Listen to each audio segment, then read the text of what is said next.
Tell me to marry her. Junho Kang's voice was barely louder than the rain tapping against the glass roof of the conservatory, but Naomi Carter heard every word. 12 hours remained before his wedding. By noon tomorrow, hundreds of guests would fill a private Seoul venue decorated with white orchids, crystal lights, and the expectations of two powerful families. Yet Junho stood 10 feet from Naomi in a charcoal suit with his tie loosened, looking less like a man preparing for marriage than someone waiting for a verdict. Naomi still wore the simple black dress assigned to household staff for the evening. She had come only to collect a garment bag Claire had left behind after the rehearsal dinner. She had not expected to find the groom alone. She certainly had not expected that sentence. What? Naomi asked. Junho looked toward the rain-darkened garden. Tell me tomorrow is what I want. Naomi's fingers tightened around the garment bag. 3 weeks in Seoul had taught her that people rarely challenged Junho. When he entered a room, conversations softened. When he made a decision, people moved. But tonight there was no advisor beside him, no family waiting for instructions, no carefully controlled expression hiding what he felt. There was only a man asking a maid to give him permission to continue living a life everyone else had chosen. I cannot do that, Naomi said. His eyes returned to hers. Why? Because I cannot decide your life for you. A humorless smile touched his face. That is the problem. Everyone else already has. Naomi swallowed. She knew about the family agreements, the expectations surrounding Claire, the wedding plan down to the final flower. She also knew something more dangerous. Over the last 3 weeks, Junho had begun looking for her in crowded rooms. And she had begun noticing when he did. You are getting married tomorrow, she said. I know. Then you should not be here asking me this. Where should I be? With your bride. The words landed between them. Junho lowered his eyes. That silence answered more than Naomi wanted to hear. She placed the garment bag over a nearby chair. I am leaving Seoul after the wedding. His head lifted. When? Tomorrow night.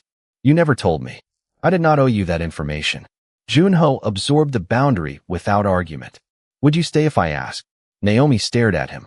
Do not do that. Do what? Turn me into the answer because you are afraid to ask yourself the question. Rain rolled down the glass behind him. Junho stepped closer, then stopped, leaving enough distance for Naomi to choose whether it remained. When I am with you, he said quietly, I remember I have choices. Naomi's expression softened despite herself. Then make one because it is yours. For several seconds neither moved. Junho lifted a hand but stopped before touching her. Naomi could have stepped away. She did not. Their eyes met, and the restraint they had carried for weeks finally broke into one brief, mutual kiss. Naomi ended it first. She moved back, breathing slowly, her eyes filled with emotion rather than regret. Junho remained where he was. Whatever happens tomorrow, she said, do not blame it on me. I would never. Do not choose me tonight either. His brow tightened. Naomi picked up the garment bag. Choose who you are when the sun comes up. She walked toward the conservatory doors, then stopped without turning around. Tomorrow belongs to you, Junho.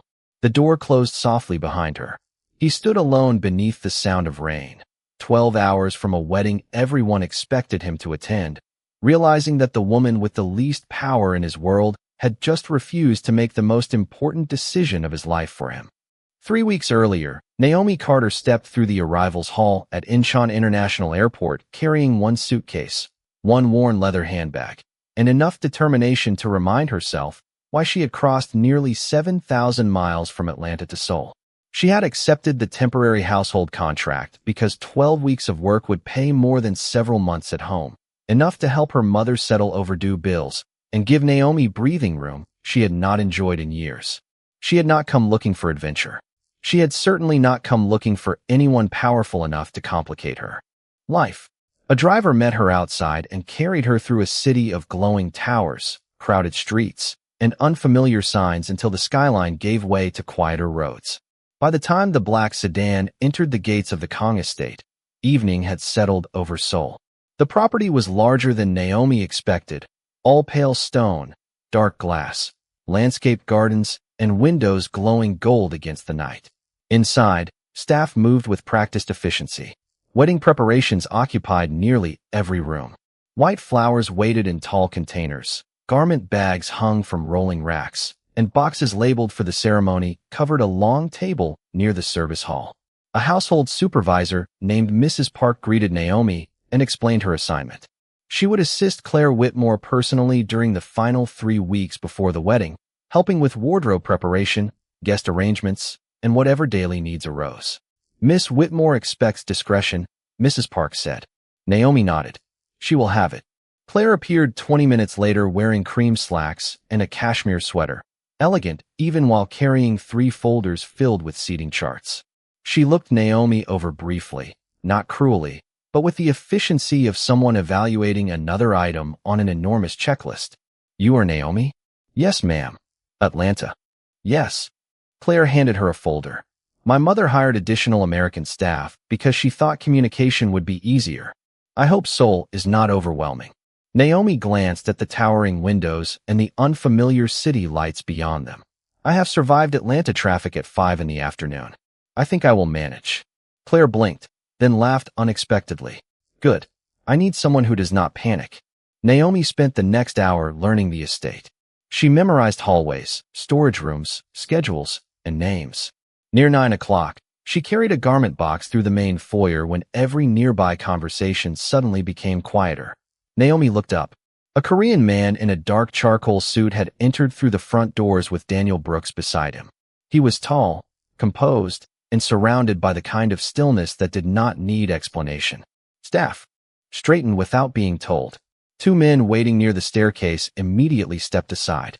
Naomi knew who he was before Mrs. Park quietly said his name. Mr. Kong. Junho acknowledged several people with brief nods as he crossed the foyer. Then his gaze found Naomi. It lasted perhaps 2 seconds. Long enough to register an unfamiliar face. Long enough for Naomi to notice dark eyes that looked more tired than intimidating. Claire descended the staircase. You are late. Junho looked at her. The meeting ran over. Claire kissed his cheek and immediately began discussing tomorrow's wedding schedule. Forrest at 9. Taylor at 11. Dinner with her mother at 7. Junho listened without interruption. Naomi lowered her eyes and continued toward the service corridor.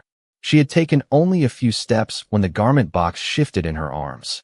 A ribbon spool fell and rolled across the marble floor, stopping beside Junho's shoe. He bent, picked it up, and held it toward her. You dropped this. Naomi accepted it. Thank you. Their eyes met again. No dramatic pause. No instant confession. Just a groom returning home 3 weeks before his wedding and a black maid who had traveled across the world to help prepare it. Naomi walked away first. She reminded herself of the contract, the paycheck, and the flight home waiting at the end of 12 weeks. She had come to Seoul to work. Nothing more. Behind her, Junho turned back toward Claire, but for reasons he could not yet explain, he remembered the new maid's face long after he forgot everything else discussed that evening. During Naomi's first week at the estate, she learned that Junho could change the atmosphere of a room without raising his voice. Staff became more precise when he entered. Advisors stopped checking their phones. Even wealthy guests who seemed impressed by nothing chose their words carefully around him. Naomi understood why people found him intimidating, but she also noticed something they seemed determined not to notice. Junho looked completely detached from his own wedding. On Monday morning, the wedding planner spread photographs of floral arrangements across a long table. White orchids or garden roses? She asked. Junho barely glanced down. Whatever Claire wants. On Tuesday, a chef presented 3 dinner menus. Which would you prefer, Mr. Kong? Whatever her family prefers. On Wednesday, Claire played 2 possible songs for their first dance. Which one? She asked. Junho stood beside the window overlooking the gardens. Either is fine. Naomi was arranging garment bags nearby. She kept her expression neutral, but the answer bothered her. Not because she cared which song he chose.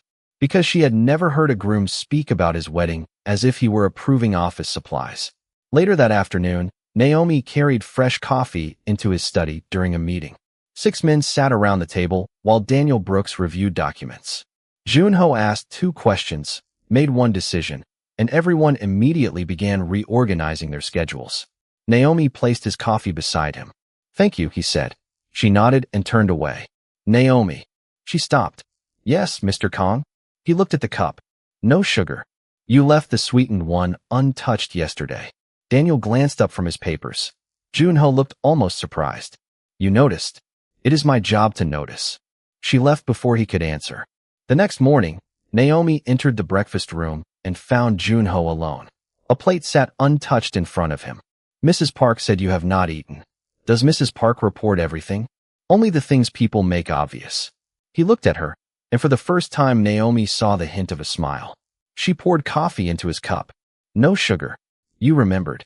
Still my job. Claire entered moments later carrying another folder. The photographer wants to know whether we should take the formal portraits at the hotel or here. Junho's expression closed again. Here is fine. You said the hotel was fine yesterday. Then use the hotel. Claire exhaled. Junho, I need an actual opinion. He looked at her for several seconds. Choose whichever makes you happy. Claire stared at him, disappointed by an answer that sounded generous but felt strangely empty. Naomi quietly left the room. That evening, she found herself thinking about him while folding linens. She disliked that. Junho was not available, and whatever unhappiness existed inside his engagement belonged to him and Claire.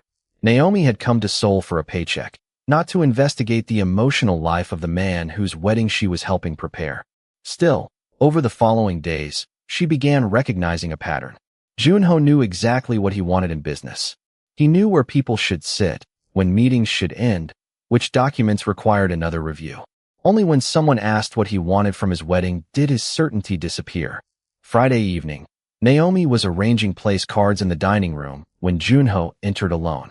You have been avoiding me, he said. Naomi looked up. I have been working. You leave rooms when I enter them. You seem to have plenty of people who stay. Something changed in his expression. Most of them want something. Naomi returned to the place cards. Then you should appreciate the one person who does not. She expected him to leave. Instead, Junho remained there in silence, watching the woman who treated his power like the least interesting thing about him. Naomi kept working, but she could feel his attention. And for the first time since arriving in Seoul, she wondered whether the danger was not that she was beginning to notice him, but that he had already begun noticing her. The first real crack in the careful distance between Naomi and Junho appeared 6 days later, over a porcelain box that had survived 3 generations only to become the center of an accusation Naomi did not deserve. The estate was crowded that afternoon. Florists carried arrangements through the foyer, tailors moved between upstairs rooms, and Claire's mother, Evelyn Whitmore, had arrived from New York with enough luggage to make the guest wing resemble a luxury hotel. Naomi was helping Claire organize jewelry for the ceremony when Mrs. Park brought in a small ivory-colored box containing a family brooch Claire planned to wear with her wedding dress. Please leave it on the dressing table, Claire said. Naomi carefully placed the closed box exactly where instructed, then carried 2 garment bags into the adjoining room. Less than 5 minutes later, a sharp gasp brought her back. The porcelain box was on the floor, its delicate lid cracked along one corner. Claire stood beside the dressing table, while a temporary staff supervisor named Mr. Han stared at Naomi. She was handling it, he said immediately. Naomi stopped. I placed it on the table. And now it is broken. Claire looked from the box to Naomi. Were you the last person who touched it? I was the last person who placed it there, Naomi answered. That is not the same thing. Mr. Han frowned. Perhaps you should simply apologize. Naomi looked at him steadily. If I broke it, I would. Evelyn entered behind Claire. What happened? Mr. Han explained before Naomi could speak, presenting certainty where there was only assumption. Naomi felt every eye in the room turn toward her. She had experienced moments like this before, when being the easiest person to blame was mistaken for being guilty. She did not raise her voice. I will accept responsibility for my mistakes, she said. This was not mine. Mr. Han gave a short, impatient sigh. Miss Carter, arguing will not improve the situation. Neither will admitting to something I did not do. The doorway became silent. Junho stood there. Naomi had not heard him approach. His gaze moved from Claire to the broken box, then to Mr. Han. She did not break it. Mr. Han stiffened. Mr. Kong, I was told she was the last person handling it. You were told incorrectly. Junho entered the room. I passed the hallway 5 minutes ago. A delivery cart struck the dressing table after Naomi left. The box fell when someone moved the cart again. Claire looked toward Mr. Han. You knew about the cart? His hesitation answered for him. I thought Miss Carter had left the box too close to the edge. Naomi's expression did not change. Junho's voice remained calm. Thinking something does not make it true. No one spoke. Mr. Han finally apologized to Naomi. She accepted without triumph. Claire picked up the damaged lid and exhaled. Can it be repaired? Mrs. Park believed it could. Within minutes, everyone returned to wedding preparations, but Naomi remained near the doorway. Gathering the garment bags, Junho approached her. Are you all right? Yes. You were blamed in front of everyone. Naomi looked at him. That has happened before. Something about how casually she said it disturbed him. You should not have had to defend yourself. Maybe not. But I know how. Junho studied her face. You could have thanked me. Naomi lifted one eyebrow. For what? Defending you. Her expression softened, but her answer did not. I am grateful you spoke. But you did not protect me, Mr. Kong. You told the truth. He became still. Naomi adjusted the garment bags over her arm. There is a difference. Then she walked past him. Junho remained in the hallway, surrounded by people who treated his smallest decisions like commands. Naomi had done something none of them ever did. She had refused to turn basic fairness into a favor she owed him for. That evening, while wedding preparations continued around him, Junho found himself remembering 5 simple words. You told the truth. And somewhere beneath everything he had spent years learning to control, he realized he wanted to hear Naomi speak to him that honestly again. The estate finally became quiet shortly after 1 in the morning. Naomi entered the kitchen expecting darkness and found Junho sitting alone at the long marble island with his jacket folded over the chair beside him. His tie was gone. His sleeves were rolled neatly to his forearms, and a cup of coffee rested untouched near his hand. For once, nobody surrounded him waiting for a decision. Naomi stopped near the doorway. I thought powerful men had people who brought them coffee. Junho looked up. Apparently, the people who bring mine have started avoiding me. Naomi walked toward the refrigerator. Maybe they finally developed good judgment. A small smile crossed his face. She noticed it and immediately disliked how pleased she was to have caused it. Naomi had spent 13 hours helping Claire through fittings, seating changes, and another disagreement with her mother about the ceremony. She wanted water, 10 minutes of silence, and sleep. Instead, she found herself sitting at the opposite end of the island with a glass in her hands. How is your mother? Junho asked. Naomi looked at him. You remembered. You mentioned her bills when Mrs. Park asked why you accepted the contract. She is doing better. She still thinks I am going to come home speaking Korean. Do you? I can say hello, thank you, and excuse me. Junho nodded seriously. You are practically fluent. Naomi laughed before she could stop herself. The sound changed something between them. For several minutes they talked about ordinary things. Atlanta summers. Seoul winters. Naomi's mother's habit of calling at inconvenient hours. Junho admitted he had once spent 6 months in New York and still considered American coffee unnecessarily large. That might be the most offensive thing you have said to me, Naomi replied.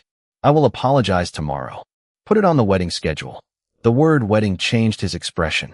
Naomi saw it happen instantly. The warmth disappeared behind the same controlled distance she had noticed all week. She should have let the subject die. Instead, she asked, Can I ask you something? You usually do. Why are you marrying someone you never talk about like you love her? Junho became motionless. Naomi immediately regretted crossing the line, but she refused to pretend the question had not been asked. That was too personal, she said. Forget it. She stood. Naomi. She stopped. Junho stared at his coffee. Nobody has ever asked me that. Maybe everyone assumes they already know the answer. Do you? Naomi considered him carefully. No. He looked up. Claire is intelligent. She understands my family. Our families have known each other for years. The marriage makes sense. Naomi waited. You listed reasons she is suitable. Junho's eyes narrowed slightly. Is that different? Very. Silence filled the kitchen. Somewhere beyond the windows, rain had begun touching the glass. My father believed responsibility mattered more than happiness, Junho said. And you? Naomi asked. I was taught not to separate the two. That was not my question. Junho looked at her, almost amused by her refusal to retreat. You really are not afraid of me. Naomi picked up her glass. Should I be? Most people are careful around me. I am careful. I just do not confuse careful with dishonest. His expression softened. Naomi moved toward the doorway. suddenly aware that staying longer would make this conversation something neither of them could easily dismiss. "Good night, Mr. Kong." "Junho." She stopped. "What?" "When we are alone, you can call me Junho." Naomi held his gaze. "That sounds like a bad idea." "Probably." She almost smiled. "Good night, Junho." Then she walked away. He remained at the island listening to her footsteps disappear down the hallway, while the question she had asked stayed behind. "Why are you marrying someone you never talk about like you love her?" For years, Junho had believed silence meant certainty. That night, for the first time, silence sounded like an answer. Over the next several days, Naomi discovered that distance was much harder to maintain once two people had admitted there was something worth distancing themselves from. She stopped lingering in the kitchen after midnight. She arranged Claire's schedule through Mrs. Park whenever possible, and when Junho entered a room, Naomi suddenly found another task waiting somewhere else. Junho noticed every time. He did not confront her. Instead, he became quieter. At breakfast, he returned to black coffee and short answers. During meetings, his expression hardened into the calm authority everyone recognized. Only his eyes betrayed him, occasionally searching crowded rooms until they found Naomi and then looking away before anyone else noticed. Claire noticed anyway. For days before the wedding, she stood before a mirror while Naomi adjusted the hem of a rehearsal dress. "Has Junho seemed different to you?" Claire asked. Naomi kept her attention on the fabric. "Different how?" "More distracted. He has a wedding in 4 days." Claire gave a small laugh. "That should make him distracted by me." Naomi said nothing. Claire watched her reflection. "Sometimes I wonder whether he would even notice if I changed half the ceremony. I think he notices more than he says.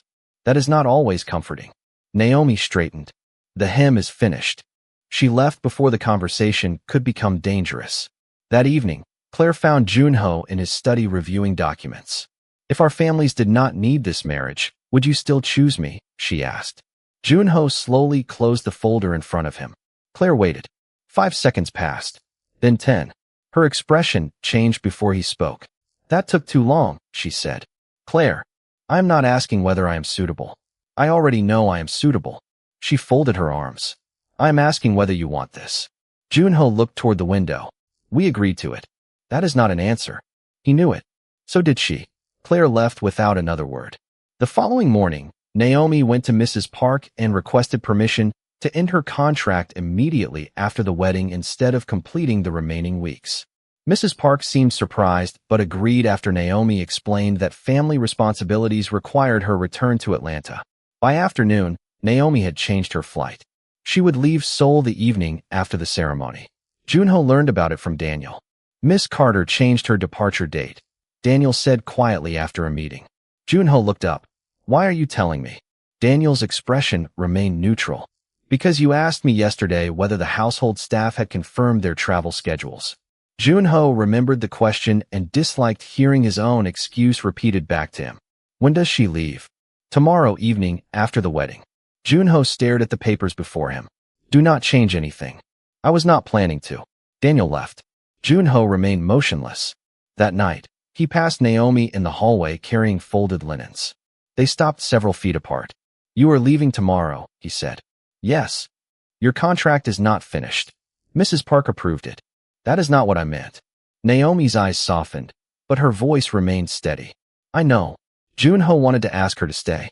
Instead, he remembered what she had said about choices.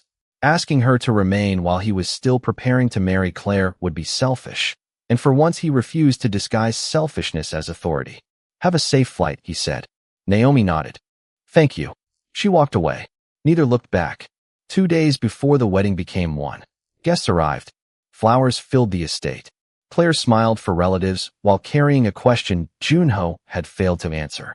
Naomi packed her suitcase and placed her passport on top.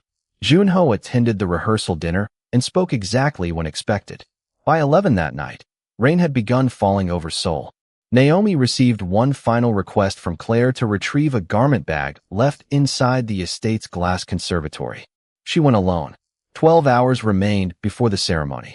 And when Naomi opened the conservatory door, Junho was already waiting inside.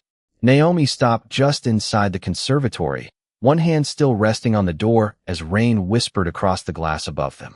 Junho stood near the windows in the same charcoal suit he had worn to the rehearsal dinner, his tie loosened, his expression stripped of the certainty everyone else expected from him. The garment bag Claire had requested hung from a brass stand several feet away. Naomi looked at it, then at him. Did you know I was coming here? Junho did not insult her with a lie. Yes. Then you should leave. Probably. He stayed where he was. Naomi crossed the room and lifted the garment bag from the stand. Your wedding is in 12 hours. I know. Claire is upstairs. I know that too. Naomi turned toward him. Then what are you doing? For a moment, Junho said nothing. Rain traced silver lines down the windows behind him. Tell me to marry her. Naomi's face changed.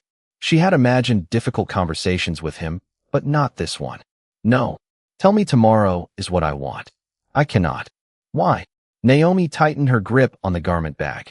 Because I will not become another person making your choices for you. Junho lowered his gaze. Everyone around me has spent years explaining what I should want. Then stop listening. It is not that simple. No, Naomi said quietly. It is not. But difficult and impossible are not the same thing. He looked at her again. When I am with you, I remember I have choices. Naomi felt the words settle somewhere she had been trying desperately to protect. She cared about him. She could finally admit that to herself. But caring about him did not make Claire disappear, and it did not turn tomorrow's ceremony into something harmless. Then make a choice because it belongs to you, Naomi said. Not because I am standing here. Junho took one slow step closer. You are leaving. Yes. Because of me? Partly. The honesty stopped him. Naomi continued. I came to Seoul to work. Somewhere along the way, I started waiting to hear your footsteps in the hallway. I started knowing when you entered a room without looking up. That is exactly why I need to leave. Junho's controlled expression finally broke. Naomi, do not ask me to stay while another woman is preparing to become your wife. I will not. Silence returned. They stood only a few feet apart now, close enough to recognize what both had spent days refusing to name. Junho slowly lifted his hand, then stopped before touching her. The choice remained hers. Naomi looked at him, at the man beneath the family name and expectations, and stepped closer. Their kiss was brief, mutual, and quiet, carrying more sadness than celebration. Naomi ended it first. She moved back and steadied herself. Junho did not follow. Whatever you decide tomorrow, she said, do not make me the reason. You are not. And do not choose me tonight. His eyes searched hers. Then what am I supposed to choose? Naomi's voice softened. Who you are when nobody else is deciding for you. She lifted the garment bag. At the door, she stopped once more. If you marry Claire tomorrow, mean it.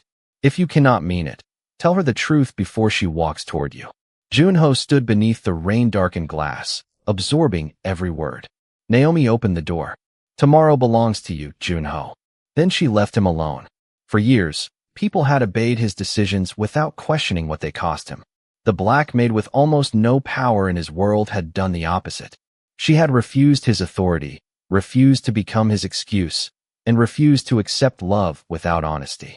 As her footsteps disappeared down the corridor, Junho understood that morning would not ask him which woman he wanted. It would ask whether he finally had the courage to stop lying to both of them.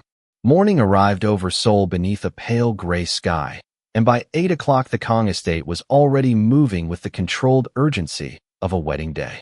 White orchids filled the entrance hall. Cars waited outside. Staff carried garment bags and flower boxes through corridors while phones rang with final questions from the venue. Naomi moved among them quietly, completing the last responsibilities she had promised to finish. She had slept less than 2 hours. Every time she closed her eyes, she remembered the conservatory, the rain, and the moment she had stepped away from Junho. She refused to ask anyone where he was. Upstairs, Claire stood before a mirror in a silk robe while a stylist arranged her hair. Naomi entered carrying the final garment bag and placed it carefully beside the wedding dress. Claire studied her reflection. You are leaving tonight? Naomi paused. Yes. Mrs. Park told me. Claire turned. Her expression was calm, but exhaustion showed beneath it. Thank you for everything you have done. Naomi had expected questions, perhaps suspicion. Instead, Claire offered dignity, which made Naomi's guilt heavier. I hope today gives you the truth you deserve, Naomi said. Claire looked at her strangely. But before she could respond, someone knocked. Daniel Brooks stood outside. "Miss Whitmore, Mr. Kong would like to speak with you privately." Claire became very still. 20 minutes later, she entered Junho's study wearing her robe beneath a long cream coat. Junho stood beside the window. He had not dressed for the ceremony. Claire closed the door behind her. "You finally have an answer." Junho looked at her. "Yes." Claire waited.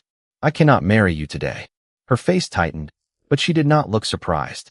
"Is this because of Naomi?" Junho could have hidden behind the question. Instead, he shook his head. "No. She made it impossible for me to keep pretending I did not know what I was doing." Claire's eyes sharpened. "That sounds dangerously close to the same thing." "Then let me be clear. This is my decision. Naomi did not ask me to cancel anything. She told me not to make her responsible for my choices." Claire looked away toward the wedding photograph proofs stacked on his desk. "Did you kiss her?" Junho did not lie. "Yes." The silence that followed was painful because Claire deserved better than another carefully managed answer. "I am sorry," he said. "For the kiss, for waiting until this morning, and for agreeing to a marriage I could not give honestly." Claire's eyes filled, but her voice remained controlled. "You should have told me weeks ago. I should have told you before we ever set a date." She nodded slowly. "At least we agree on something." Junho did not approach her or ask forgiveness. Claire gathered herself, opened the door, and stopped. "Do not turn this into some grand love story where everyone forgets I was standing at the altar." "You will not be standing there," Junho said quietly. "I am ending it before either of us has to pretend." Claire held his gaze, then left. The ceremony was canceled before guests departed for the venue.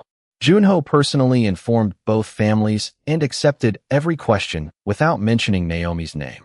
He remained at the estate while calls came in, arrangements were undone, and relatives demanded explanations. Naomi heard the news from Mrs. Park while closing her suitcase. For several seconds, she could not speak. Part of her expected Junho to appear at her door. He did not. By late afternoon, Naomi stood beside the car that would take her to the airport. She looked once toward the estate windows. Somewhere inside, Junho was facing the consequences of a decision that finally belonged entirely to him. Naomi entered the car. As the gates disappeared behind her, she understood why he had not come running after her. For the first time since she had met him, Junho was not asking another person to carry the weight of his choice. 3 weeks after Naomi returned to Atlanta, Seoul still followed her into ordinary moments. It appeared in the sound of rain against her apartment windows, in the smell of black coffee before sunrise, and sometimes in the silence after her mother asked whether the job overseas had been worth it. Naomi always gave the same answer. It paid the bills. She never mentioned Junho. She returned to familiar routines, helped her mother with groceries, picked up temporary hospitality work downtown, and tried to convince herself that a life interrupted could become normal simply by resuming where it had stopped. Junho never called. He never sent flowers. He never used Daniel to deliver a message. At first, Naomi respected the silence. Then, against her better judgment, she began wondering whether it meant something else. On the 22nd morning after she left Seoul, Naomi found a plain envelope inside her mailbox. Her name and Atlanta address were handwritten across the front. The return address was in Seoul. She carried it upstairs and left it unopened on the kitchen counter for nearly an hour. When she finally broke the seal, there was no plane ticket inside. No check. No expensive gift. Only a letter.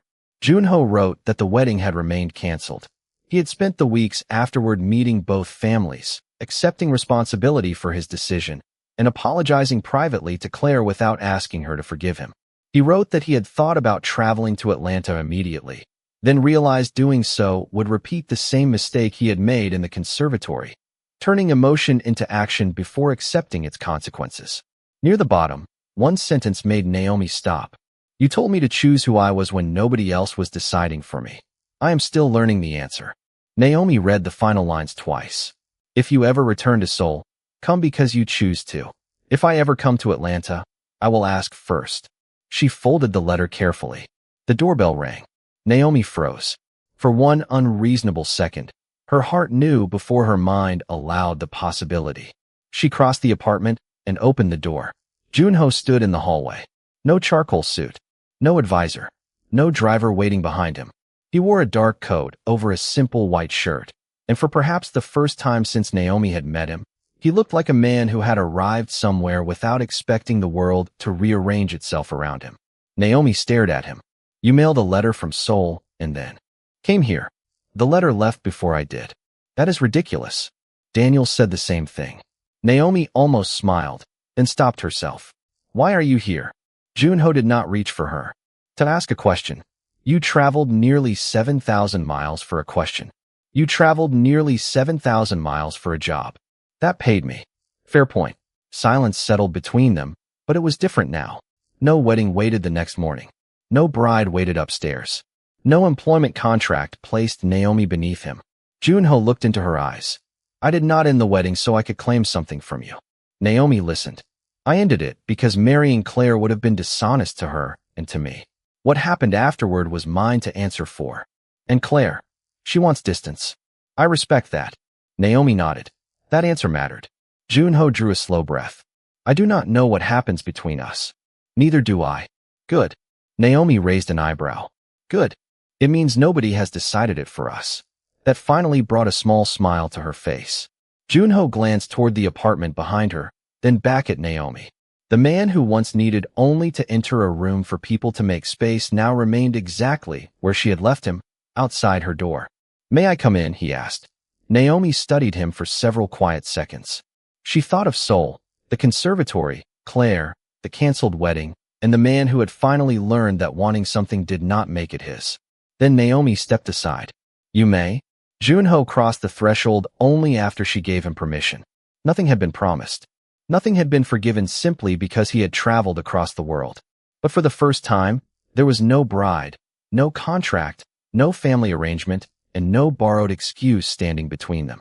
There were only two people with the freedom to choose what came next. And this time, Junho understood that love was not proven by taking the door that opened for him. It began by respecting the person who decided whether to open it at all.